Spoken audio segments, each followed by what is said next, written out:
এবার স্ত্রীকে অপহরণের অভিযোগ উঠল স্বামীর বিরুদ্ধে। ঘটনা সোনামুড়া থানাধীন সোনাপুর গ্রাম পঞ্চায়েত অন্তর্গত ৪ নং ওয়ার্ড পাহাড়পুরে। অভিযোগ, বিয়ের পর থেকে সময়ে সামান্য বিষয়কে কেন্দ্র করে নাজমার উপর শারীরিক এবং মানসিক অত্যাচার করে তার স্বামী তথা অভিযুক্ত আবু তাহের। কিন্তু অভিযোগ ওঠে, অভিযুক্ত আবু তাহের বিগত কয়েকদিন যাবৎ স্ত্রী নাজমার উপর দুঃসহ অত্যাচার শুরু করে। তার সহ্য করতে না পেরে নাজমা নিজের বাপের বাড়িতে চলে আসে এবং মা এবং আত্মীয় স্বজনদের নিকট আবেদন জানায় যেন তাকে আর স্বামীর বাড়িতে ফেরত না পাঠায়। কিন্তু নিরুপায় নাজমার মা নাসিমা খাতুন জানায়, অভিভাবকহীন নাজমাকে কে দেখার ক্ষমতা তার নেই, তাই যেন সবকিছু সহ্য করে পুনরায় স্বামীর বাড়িতে চলে যায়। এরপর গ্রামের মুরব্বীদের সাথে কথা বলে পুনরায় আবু তাহেরের বাড়িতে মেয়েকে পাঠাবে বলে স্থির হয়। কিন্তু অভিযোগ ওঠে, আজ সকাল প্রায় ৯টায় যখন নাজমার মা নাসিমা খাতুন মেয়েকে বাড়িতে একা রেখে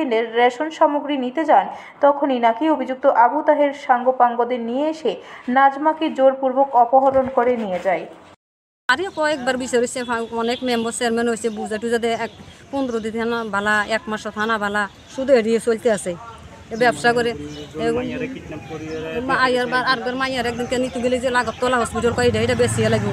এরপরে জনে আবার মাইয়া কেমনি দোকানও গেছিল না, বাথরুমও গেছিল, মাইয়া হাল দিয়ে নামিয়ে গাড়ি একটা করে বাড়িতে বুঝতে মা আমার বাঁচাও, আমি কেমনে বাঁচি যে চাও, আমার এই সমস্যা করতে লেগেছিল। জি তোমার বাবু নাকি তুমি যাও, আবার সুন্দর বাবু তোমার একটা বাচ্চা আছে। ও না মা আমি হাইলে তুমি আমার ভিক্ষা করে খাবো, দরকার আমি রিক্সা চালাইনার কাছে দরকার আমি তুমি যদি যাও খাবো আমি যাও খাবো, তো আমার এই জামাই স্বামীর করে দিয়ে না আমার মা আমার আমার মারি লেবো। আবার পরশুদিন কাজ হয়েছে তো তোরা মাঝিরে আর কইতে শালির করে শালি তোরা মাঝিরে 7 লাখ টাকা রাখছি, তোরা খুন করি থানাত বরি। ব্যুরো রিপোর্ট, খবর ত্রিপুরা।